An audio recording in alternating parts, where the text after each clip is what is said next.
Hello friends, तो आज इस वीडियो में हम पढ़ेंगे जनरल कैरेक्टरिस्टिक्स ऑफ फंजाई। तो फंजाई के कैरेक्टरिस्टिक्स क्या होते हैं, कैसे वो दिखती है, रिप्रोडक्शन कैसा होता है उसमें यूनिसेल्युलर होती है या मल्टी सेल्युलर, वो सारी चीज़ें हम देखेंगे इस वीडियो में।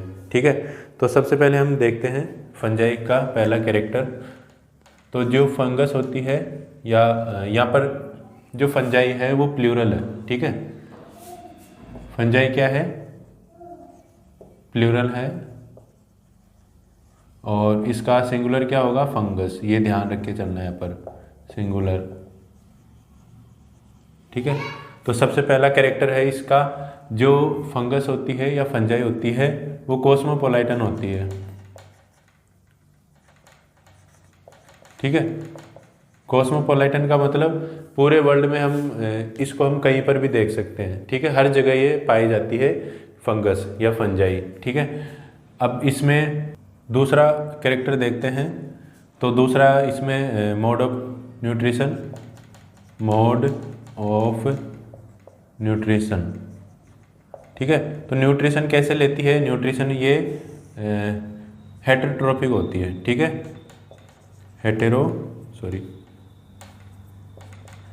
हेटेरोट्रोफिक होती है। ठीक है, हेटेरोट्रोफिक में यानी ये जो फंगस है वो खुद का फूड खुद नहीं बनाती है, इसमें क्लोरोफिल एब्सेंट होता है। ठीक है, ये दूसरे लिविंग ऑर्गेनिजम्स पर या उनके जो डेड और डिकेइंग मटेरियल है उनको अपना फूड बनाती है ये। ठीक है, तो हेटेरोट्रोफिक में ये कौन कौन सी हो सकती है, सिम्बायोटिक रिलेशनशिप में भी रह सकती है, सिम्बायोटिक। ठीक है, सिम्बायोटिक तरीके से भी रह सकती है ये। ठीक है, किसके साथ रहती है, एल्गी के साथ रहती है, जिसको हम लाइकेन बोलते हैं। ठीक है, और पैरासिटिक भी हो सकती है ये, पैरासिटिक यानी पैरासाइट्स के रूप में भी ये रह सकती है किसी भी दूसरे लिविंग ऑर्गेनिज्म में। ठीक है, और वहाँ पर ये बीमारी फैलाने का काम करती है, उसके शरीर के ऊपर, स्किन पर भी रह सकती है और शरीर के अंदर भी रह सकती है। ठीक है, और बीमारियाँ फैलाती है। और फिर अगला है सेफ्रोफाइटिक। सेफ्रोफाइटिक तरीके से यानी जो डेड और डिकेइंग मटेरियल्स हैं उनको अपना फूड बनाती है और उस फूड को न्यूट्रिशन के रूप में लेती है। ठीक है, सेप्रोफाइटिक कैसे होगी, consume dead and decaying material. ठीक है, जो सड़े गले पदार्थ होते हैं उन पर कौन ग्रो करता है, फंगस ग्रो करती है और उनको छोटे छोटे टुकड़ों में तोड़ देती है और मिट्टी में मिला देती है। Consume dead and decaying materials of living organisms.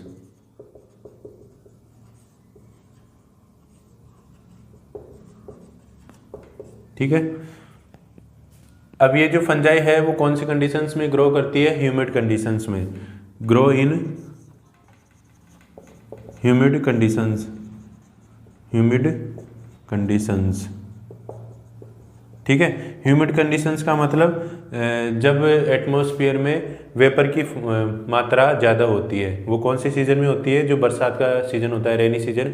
उस समय क्या होता है कि बरसात हो रही होती है और आसपास के एनवायरनमेंट में जो ह्यूमिडिटी है वो ज़्यादा होती है, यानी पानी की मात्रा ज़्यादा होती है।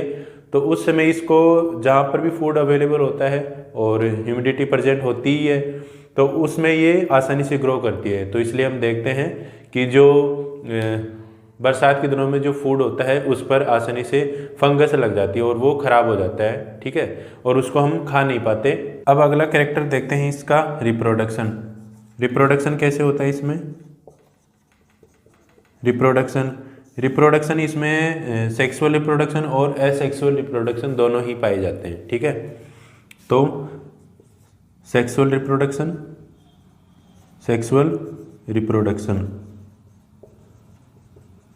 और दूसरा है एसेक्सुअल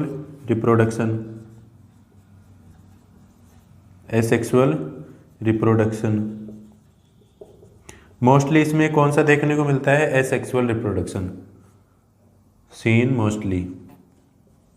ठीक है, यानी अधिकतर जो फंगस होती है, फंजाई होती है, उनमें एसेक्सुअल रिप्रोडक्शन पाया जाता है, सेक्सुअल रिप्रोडक्शन कम पाया जाता है। ठीक है, कुछ ही या कुछ ही समय के लिए पाया जाता है ये, ठीक है। और इसके अलावा इसमें इंटरेस्टिंग चीज़ क्या है कि इसमें ऑल्ट्रेशन ऑफ जनरेशन पाया जाता है, ठीक है। क्या पाया जाता है? ऑल्ट्रेशन ऑफ जनरेशन, ठीक है। ऑल्ट्रेशन ऑफ जनरेशन का मतलब इसमें जो फंजाई है या फंगस है वो हैप्लॉइड स्टेज में भी रहती है और डिप्लॉइड स्टेज में भी रहती है, ठीक है। प्रेजेंट इन टू फॉर्म्स, पहली क्या है यहाँ पर? हैप्लॉइड, ठीक है। हैप्लॉइड में जो क्रोमोसोम्स होते हैं वो आधे हो जाते हैं एन, ठीक है। हैप्लॉइड को हम एन से लिखते हैं।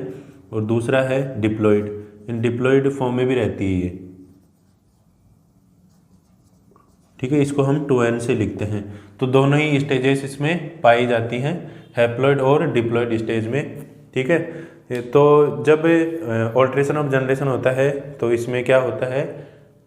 सेक्सुअल रिप्रोडक्शन पाया जाता है, ठीक है। अब इसका अगला कैरेक्टर है, जो इसकी सेल वॉल होती है वो किसकी बनी होती है?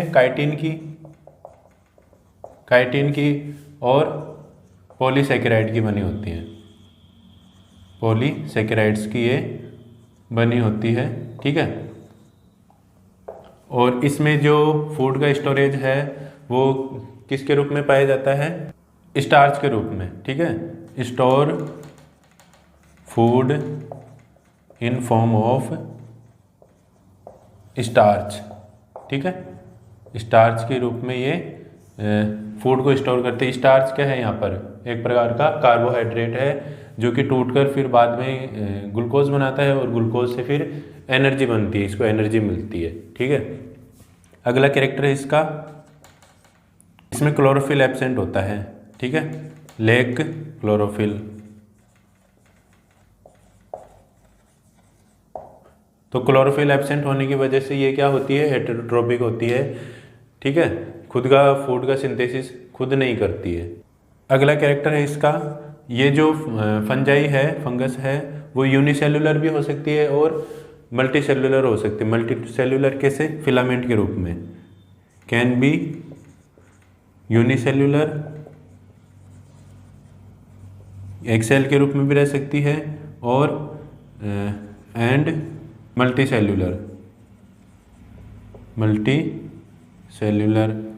सेलुलर कैसे रहेगी? इन फॉर्म ऑफ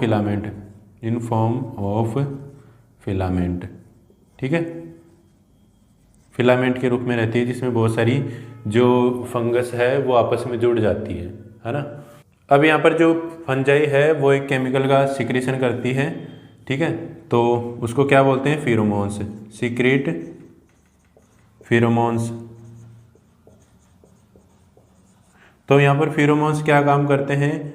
ये फेरोमोन्स जो फंजाई होती है उसमें सेक्सुअल रिप्रोडक्शन को लीड करते हैं, ठीक है। Leads to sexual reproduction in fungi,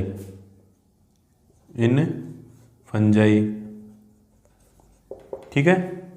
अब इसके एग्जांपल्स देखते हैं हम। तो एग्जांपल्स कौन कौन से होते हैं इसके?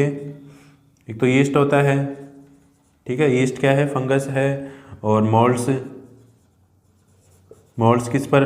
ब्रेड मोल्ड होती है जो कि ब्रेड को सड़ाने का काम करती है, ठीक है। ब्रेड पर एक वाइटिश लेयर लग जाती है वाइट कलर की, ठीक है। तो वो क्या होती है यहाँ पर? फंगस होती है, ठीक है। Mushrooms etcetera. यहाँ पर जो मशरूम है वो क्या है? यहाँ मल्टी सेल्यूलर है, जो कि बरसात के दिनों में जो लकड़ी के टुकड़े हैं, ठीक है, या लकड़ी के जो बड़े बड़े डंडे होते हैं उन पर ये ग्रो कर जाती है कुछ इस तरीके से। जैसे ये लकड़ी का कोई टुकड़ा है, डंडा, ठीक है, इस तरह से। तो बरसात के दिनों में क्या होता है कि इसको नमी मिलती है और फूड भी मिलता है। तो जो ऊपर का पार्ट होता है जिसको हम बार्क बोलते हैं, वहाँ पर ये ग्रो कर जाती है इस तरह से, ठीक है। तो ये मल्टी सेल्यूलर होती है जिसको हम आसानी से देख सकते हैं बरसात के दिनों में। और यीस्ट, यीस्ट क्या है, यूनिसेल्यूलर। इस यीस्ट का यूज़ हम ब्रेड बनाने में करते हैं, और इसके अलावा जो बियर बनती है, अल्कोहल बनता है, उसको बनाने में भी यीस्ट का यूज़ किया जाता है। ठीक है, तो ये थे अपने general characteristics of fungi. I hope आपको वीडियो पसंद आया होगा। अगर वीडियो पसंद आया है तो इसको लाइक कीजिए, अपने दोस्तों को शेयर कीजिए और मेरे चैनल को सब्सक्राइब कीजिए। Thank you.